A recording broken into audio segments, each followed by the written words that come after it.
We see a pair of bare feet walking through a blinding snowstorm. The person walking is Prophet Loon, a blonde woman with her face hidden by shadows. Dressed in a dark cloak over a white dress and hands bound in heavy chains, she walks bravely toward the execution grounds to face her death. 3 of her followers in white cloaks fall to their knees in the cold snow, crying and reaching out to her in desperation. Loon stops and tells them that, just as the old scriptures say, when the shepherd is struck, the sheep will scatter. She warns them that they will all eventually abandon her. A young disciple, destined to become the future pope, clutches his chest. He vows that even if everyone else leaves her side, he never will. Loon calmly replies to his promise with a warning. Before the rooster crows in the morning, he will deny knowing her 3 times. The execution begins, and Prophet Loon is brutally stabbed multiple times with heavy spears. She dies tied to a large wooden cross in the snow, her body pierced by weapons. Armored guards watch over the scene while the young disciple looks on helplessly. He stares up at her lifeless body, frozen in shock and horror. Suddenly, 2 large armored executioners turn toward him. Crossing their spears, they demand to know if he knows the crucified sinner. Terrified by the blades near his face, the boy sweats and quickly denies knowing her. He turns his back, hugging himself and shrinking away in fear. But his lie is interrupted when a servant girl points at him. She tells the guards she remembers him always begging the sinner for lessons and running her errands. The young disciple strongly denies it again, swearing he has no idea who the woman is. Soon, more armed guards surround him. They intimidate the hooded boy, claiming his accent proves he is one of her followers. Overwhelmed by fear, the disciple collapses to his knees in the cold snow. Tears stream down his face as he frantically curses and swears at the guards. He screams his 3rd denial, insisting he doesn't know her. As he shouts beneath the prophet's bloody body, a rooster crows, fulfilling her prophecy.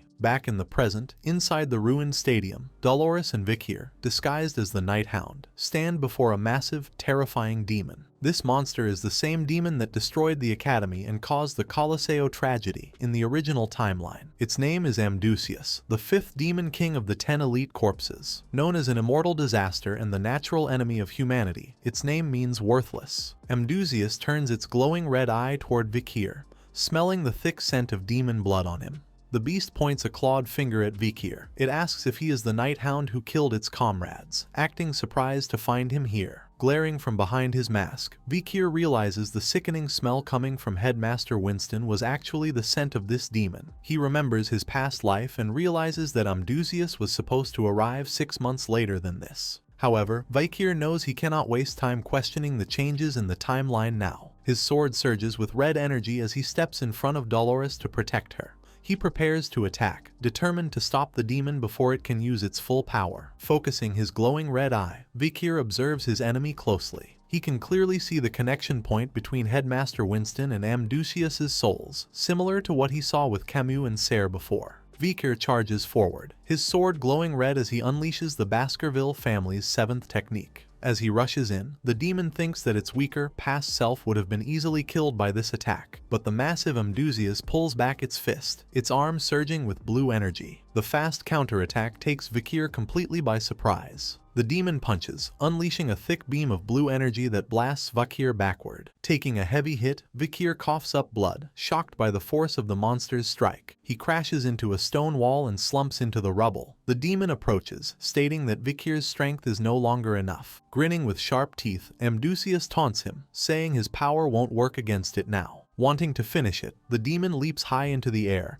and brings its fist down for a crushing punch. Despite the danger, Vikir's expression remains calm behind his mask as he readies his weapon. Just before the blow lands, a red magical barrier with glowing runes appears in front of him, and a strange voice calls out. The barrier is Decravia. The living pendant asks if it is too late, and Vikir calmly replies that it arrived just in time. Amdusius recognizes the shield as Decravia, the 7th corpse. He mocks it, asking where its powers went and why it is acting like an obedient dog for humans. Staring back with its single eye, Decravia notes that Amdusius is just as sarcastic as always. However, Decravia seems nervous and asks why Amdusius feels different. As blue energy swirls around the beast, Decravia asks if he is sensing the power of the Marquis of Disharmony coming from it. Nearby, Dolores stands in the rubble, shocked by the chaos. She quietly calls out to Vikir by his alias, Sir Van. Realizing she has been separated from him, her expression shifts from fear to determination. She decides she cannot just stand by and must do whatever she can to help. Dolores turns to Headmaster Winston, staring at the glowing purple demon heart embedded in his chest. She steps toward him, saying he is no longer the professor she knew. She asks what lies the demon used to manipulate him. Clenching her fist, she firmly states that demons are pure evil and the opposite of justice. As she approaches, she pleads with him, explaining that demons only want to destroy humanity. She begs him to break the contract before the world is ruined, hoping he still has some humanity left. Winston looks over his shoulder, revealing one glowing red eye and one human eye.